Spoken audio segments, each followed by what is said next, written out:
हम बानी 17 बलमुआ 23 साल के। भौजी रे जिंदगिया डाले खतरा में डाल के।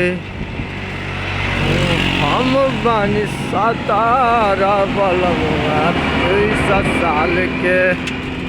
भौजी रे जिंदगिया डाली खतरा में डाल के। केतन होई नीमन तसुतैबे नु करी। केतन होई नीमन तसुतैबे नु करी।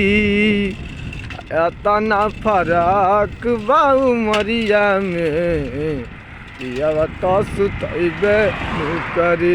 रे भौजी एतना फराक बाऊ मरिया में पियावा तसुतैबे नु करी। ए भौजी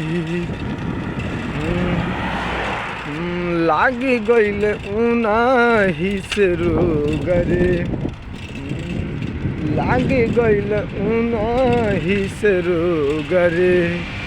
भौजी रे भौजी बताऊ हमके दोगरे।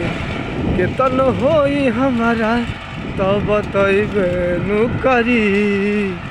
केतन होई हमारा तब बतैबे नु करी।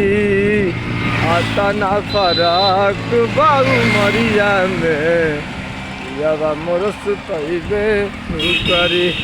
ए भौजी अतना फराक बाऊ मरिया में पियावा मोर सुतैबे नु करी।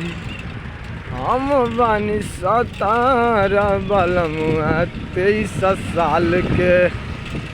भौजी रे जिंदगिया डाली खतरा में डाल के। केतन होई नीमन तसुतैबे नु करी। अतना फराक बाऊ मोरिया में पियावा मोर सुतैबे नु करी।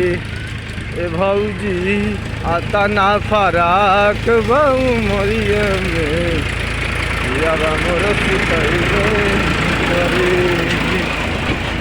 हेलो गाइस, तो आप लोग हमारे इस गाने को ज़्यादा से ज़्यादा सुने। अंगूर शर्मा का भोजपुरी हिट सॉन्ग है।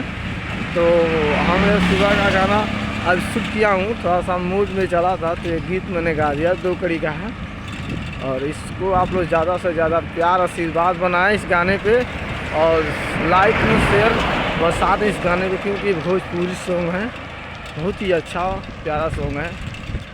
देख सकते हैं। नमस्ते, जय हिंद, जय भारत।